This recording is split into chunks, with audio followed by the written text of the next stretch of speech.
Co ma wspólnego peklowane mięso z morderstwami na wrocławskim rynku? Jaka kara spotkała Wita Stwosza za sfałszowanie weksla? Czym zasłynął we Wrocławiu papieski inkwizytor Jan Kapistran?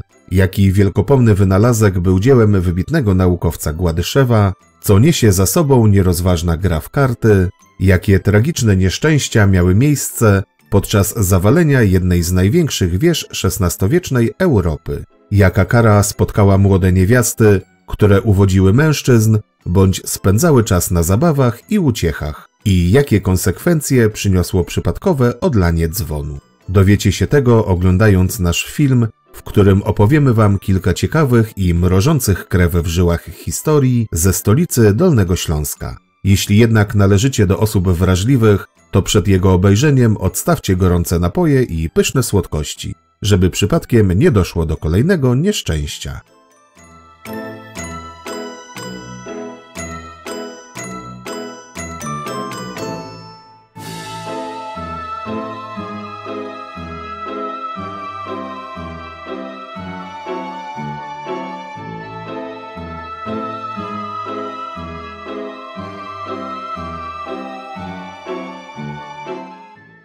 Zabieramy Was dziś do jednego z najstarszych miast w Polsce. Jego ponad tysiącletnia historia przejawia się nie tylko we wspaniałych zabytkach, ale także w mrocznych i przerażających opowieściach z pogranicza prawdy i legend. Wrocław, perła ziem odzyskanych i miasto stu mostów, skrywa dziesiątki strasznych, a niekiedy wręcz makabrycznych historii, które do dziś pobudzają wyobraźnię mieszkańców i turystów. Zapraszamy do wspólnego ich odkrywania.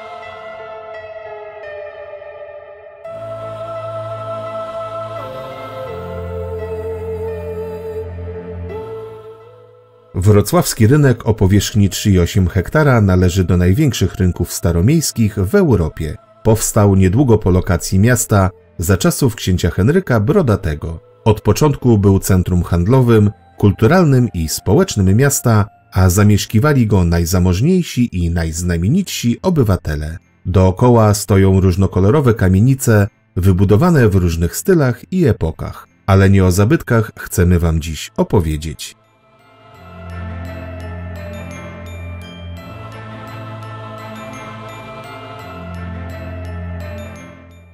Wokół rynku swoje zakłady mieli rzemieślnicy. Jeden z nich był tak nieszczęśliwy, że pewnego razu postanowił odebrać sobie życie. Gdy po śmierci odkryła to jego żona, bała się przyznać rajcom, że popełnił samobójstwo. Tym bardziej, że wtedy nie mogłaby go pochować na przykościelnym cmentarzu. Postanowiła więc zwalić winę na nieszczęśliwy wypadek przy pracy. Odbył się piękny pogrzeb, po którym na rynku zaczęły dziać się dziwne rzeczy. Mieszkańcy zaczęli skarżyć się, że ktoś ich budzi w nocy, nawiedza w mieszkaniach, przestawia meble lub maszyny w zakładach. Psychoza ogarnęła całe miasto. Kiedy wieści te dotarły do wdowy, postanowiła wyjawić prawdę o śmierci męża. Gdy rozkopano grób, stwierdzono, że stopy zmarłego mają brudną i grubą skórę, tak jak u osób chodzących bez butów. Dla spokoju mieszkańców postanowiono pochować zmarłego poza murami miejskimi. Od tej pory już wszyscy mieszkańcy mogli spać spokojnie.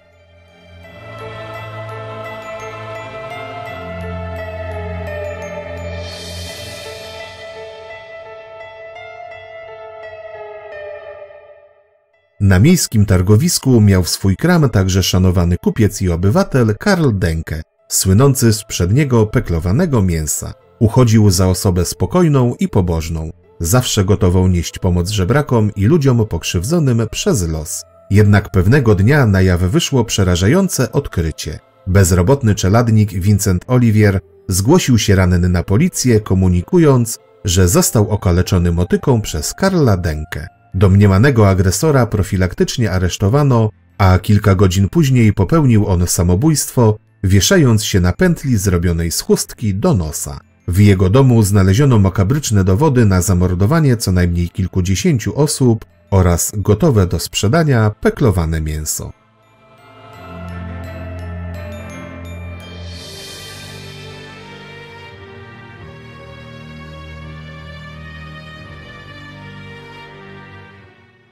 Jak na większości rynków, także i tu najważniejszym budynkiem jest ratusz. Ten wrocławski był świadkiem buntu mieszczan przeciwko panowaniu królów czeskich i ich przedstawicieli w Radzie Miejskiej. W 1418 roku podczas rewolty przez okna magistratu wyrzuconych zostało wielu rajców, a część z nich z burmistrzem na czele została zabita przed ratuszem. Po przeprowadzeniu egzekucji na władzach miejskich buntownicy wybrali własnych rządzących, którzy kierowali miastem w bardziej sprzyjający im sposób. Rewolta została oficjalnie zakończona w 1420 roku, gdy do miasta przybył król Czech Zygmunt Luksemburski i przy użyciu wojska odbił ratusz z rąk rzemieślników. Przeprowadził także odwetową egzekucję, w trakcie której śmierć poniosło 23 rebeliantów.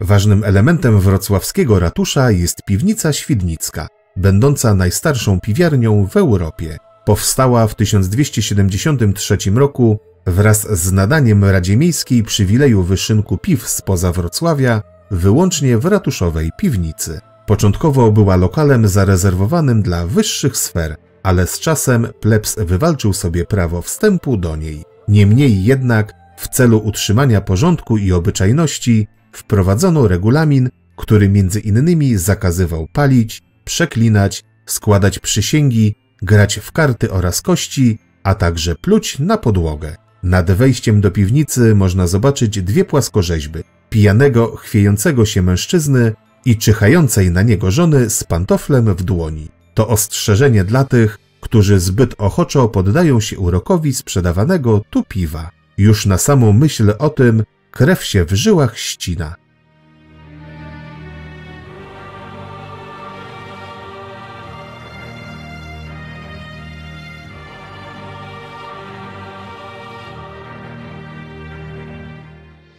Ważnym elementem każdego rynku był także pręgierz, czyli miejsce wykonywania kar na nieprzestrzegających prawa mieszkańcach. Wystawienie przestępcy na widok ludu, a następnie wykonanie publicznej kary chłosty, okaleczenia lub śmierci miało za zadanie ośmieszyć winowajcę oraz zniechęcić publikę do popełniania zakazanych uczynków. Według źródeł ostatnią publiczną egzekucję pod wrocławskim pręgierzem wykonano w połowie XVIII wieku, a ostatnią karę chłosty pod koniec XIX stulecia. Podobno wśród skazańców ukaranych pod pręgierzem znalazł się sam Wit Stworz, który nieroztropnie sfałszował weksel. Na szczycie pręgierza można dostrzec niewielką figurkę kata wymierzającego sprawiedliwość.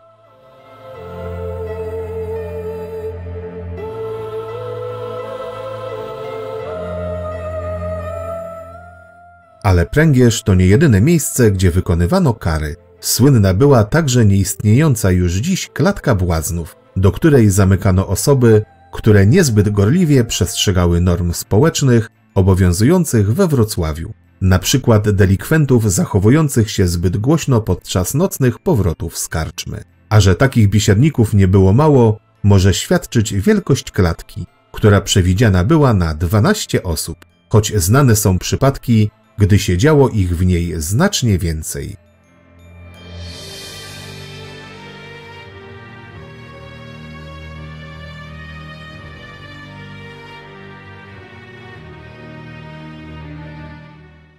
Kolejne tragiczne wydarzenie miało miejsce w 1453 roku, gdy zawitał do Wrocławia podczas swych europejskich wojaży papieski inkwizytor Jan Kapistran. Ten wychudzony, ubrany w zniszczony habit i z nieodłącznym atrybutem w postaci ludzkiej czaszki mnich był autorem płomiennych kazań w obronie katolicyzmu. Wobec ewidentnego braku heretyków żar swych kazań skierował przeciwko oligarchom i patrycjuszom, przeciw rozpuście i bogactwu. Pogłoski o dziesiątkach wskrzeszonych i niezliczonych uzdrowionych przez Jana nieszczęśnikach wzmacniały ufność i oddanie tłumów jego wezwaniom. Żar jego słów wybuchł pełnym płomieniem po Bożym Ciele 1453 roku, kiedy to ponoć wrocławscy Żydzi zbezcześcili hostię. Na czele komisji inkwizycyjnej stanął Jan Kapistran. Na Placu Solnym zaś odbył się pokazowy proces, w którym winnych poddano okrutnym torturom. 41 najbardziej zatwardziałych spalono na stosie, a pozostałych wygnano. Wydarzenia te upamiętnia iglica w kształcie płomienia, ustawiona na Placu Solnym.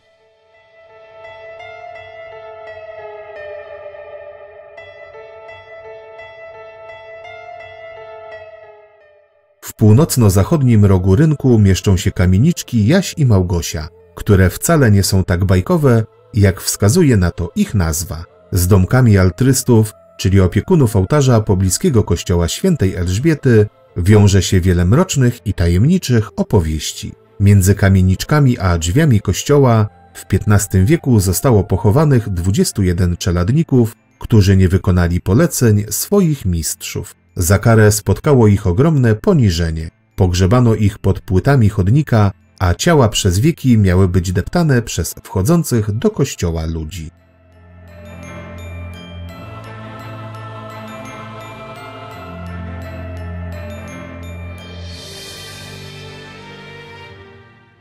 Większa kamieniczka Małgosia jest siedzibą Towarzystwa Miłośników Wrocławia. Mniejsza Jaś była swego czasu domem sztuki. Swą pracownię miał tam wrocławski grafik i rzeźbiarz Eugeniusz Getz-Stankiewicz. Fasada Jasia ozdobiona jest dziełami artysty. Jedna z nich wzbudza wiele kontrowersji, ale jednocześnie zmusza też do refleksji. Jej tytuł nawiązuje do słynnego programu telewizyjnego prowadzonego przez Adama Słodowego „Zrób to sam”. Jaś jest również siedzibą Instytutu Gładyszewa. Kim był ten znakomity radziecki uczony?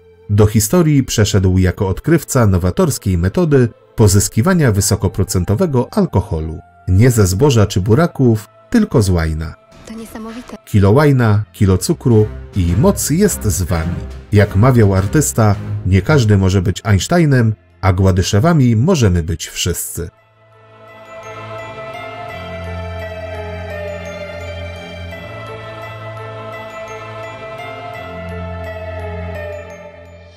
Jeśli podoba Ci się nasz film, proszę zostaw łapkę w górę oraz rozważ subskrypcję kanału i włączenie powiadomień.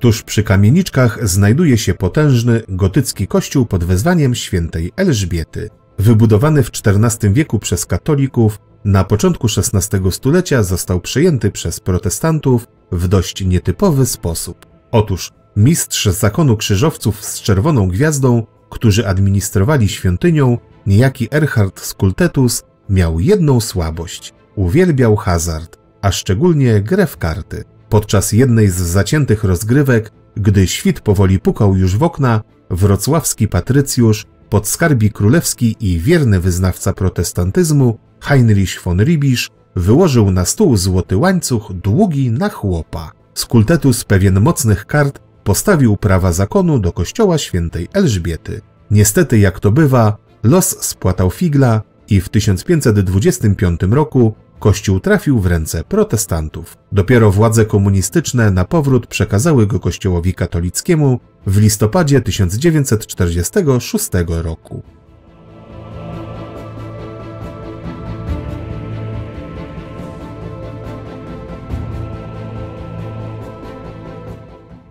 W kronikach parafialnych jest wiele opisów zniszczeń i kataklizmów, które dotknęły budowlę. Jedną z najbardziej znanych było wydarzenie z 1529 roku, kiedy to podczas ogromnej wichury hełm świątyni runął na pobliską kamienicę. W czasie tej wielkiej katastrofy miały miejsce dwa nieszczęścia. Mianowicie zginął czarny kot i jeden z mieszczan wrocławskich upuścił kufel piwa.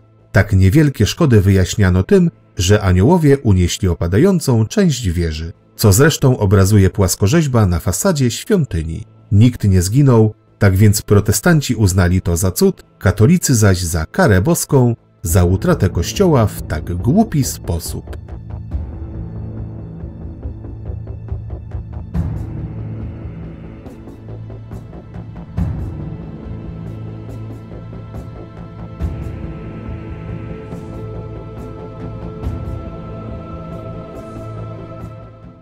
Pomimo licznych zniszczeń i pożarów, które nawiedzały świątynię, zachowało się w niej całkiem sporo cennych dzieł sztuki. Do najcenniejszych należą gotyckie sakramentarium oraz wczesnobarokowy ołtarz i ambona. Na ścianach zewnętrznych kościoła oraz w jego nawach i kaplicach znajdują się przykłady śląskiej rzeźby nagrobkowej. Wspaniałe i okazałe epitafia oraz pomniki nagrobne upamiętniają dawnych wrocławian.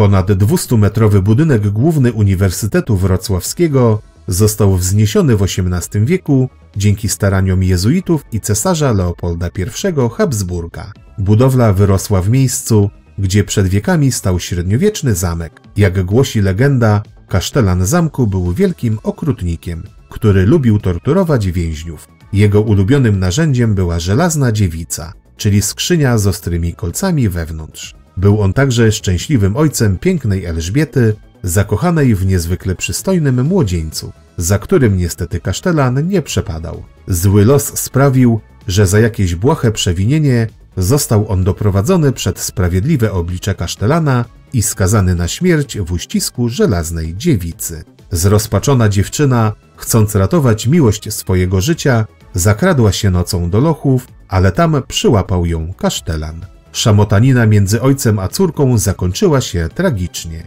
Kasztelan potknął się i wpadł do skrzyni swej ulubionej machiny, a wieko zatrzasnęło się momentalnie. Ostatkiem sił zdążył jeszcze przeklnąć nieposłuszną córkę. Klątwa rozdzieliła Elżbietę ze swoim ukochanym, a obecny budynek Uniwersytetu Wrocławskiego zyskał swojego ducha. Smutną dziewczynę błąkającą się korytarzami uczelni.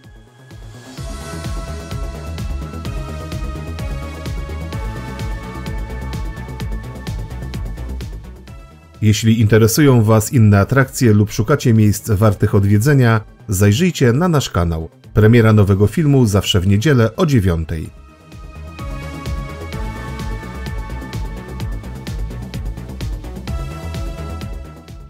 Przed budynkiem uniwersytetu znajduje się symbol wrocławskiego życia studenckiego – fontanna z szermierzem. Legenda mówi, że nagi mężczyzna to sam rzeźbiarz Hugo Lederer, który tuż po przyjeździe na studia do Wrocławia został tak rozpieszczony alkoholem, że przegrał w karty wszystko, łącznie z tym, co miał na sobie. Jedyną rzecz, którą zostawili mu koledzy, to szpada, symbol męskiego honoru. Pomnik miał być ostrzeżeniem dla studentów przed lekkomyślnym nadużywaniem alkoholu.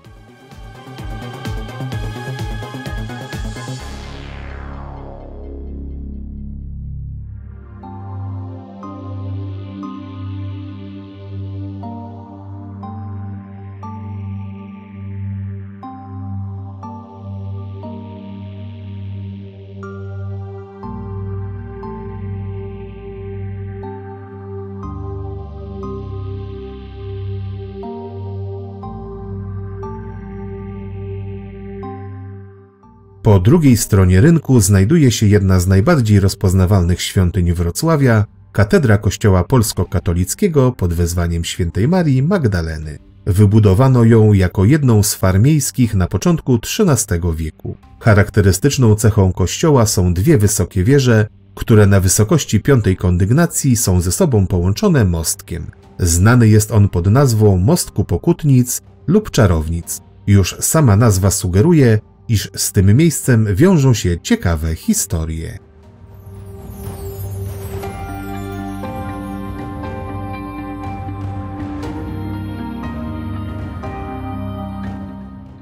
Nazwa Mostek Czarownic pochodzi z czasów polowania na czarownice, które na Dolnym Śląsku trwały nawet do XVIII wieku. Według legendy oskarżone o czary kobiety miały za zadanie przejść po owym mostku między kościelnymi wieżami. Jeśli im się to udawało, uznawano, że pomagał im w tym szatan, a kiedy spadały z niego, były uniewinniane.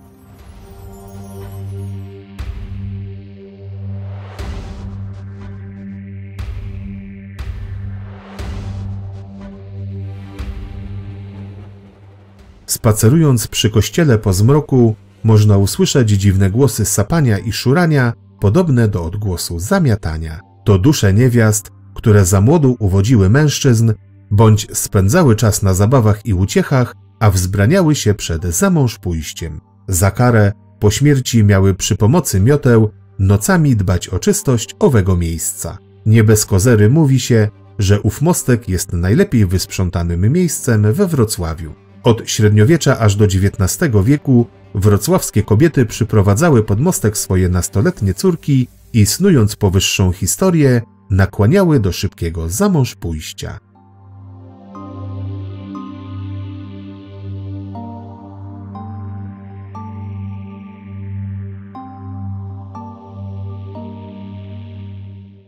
W 1945 roku w kościele stacjonowała armia radziecka, która uczyniła sobie z niego magazyn amunicji. Pewnego dnia doszło do przypadkowej eksplozji. W jednej chwili z obu wież kościelnych spadły renesansowe hełmy i przestał istnieć mostek Pokutnic, a panie miały przerwę w robocie, bo zniszczony mostek zrekonstruowano dopiero w 2001 roku. Przy okazji tej tragedii spadł także dzwon grzesznika, odlany w XIV wieku przez wybitnego ludwisarza Michaela Wildę. Według legendy, gdy Wilde otrzymał na niego zamówienie, czynił długie przygotowania. Kiedy wszystko było już gotowe, mistrz postanowił zrobić sobie chwilę przerwy, udając się do karczmy. Na straży pozostawił czeladnika. Ciekawski młody człowiek przez nieostrożność odblokował kurek i cała zawartość tygla spłynęła do formy. Przestraszony pobiegł do swojego nauczyciela, by mu o tym powiedzieć i przeprosić. Jednak zamroczony piwem mistrz w furii ugodził go nożem w serce. Za zabójstwo czeladnika Wilde został skazany na śmierć. Jego ostatnim życzeniem było, aby w drodze na szafot towarzyszył mu głos dzwonu. Od tej pory dzwon grzesznika towarzyszył zawsze w ostatniej drodze wszystkim skazańcom.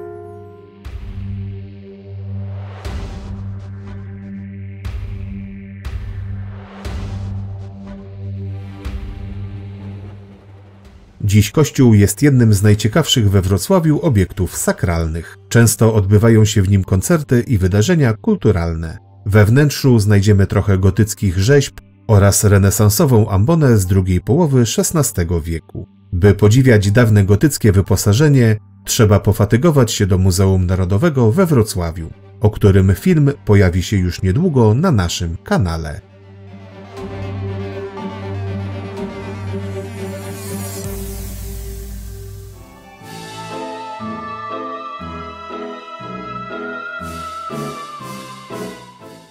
Dziękujemy, że obejrzeliście cały film. Proszę zostawcie łapkę w górę, piszcie w komentarzach o waszych wrażeniach, podzielcie się nim ze znajomymi i pamiętajcie o subskrypcji.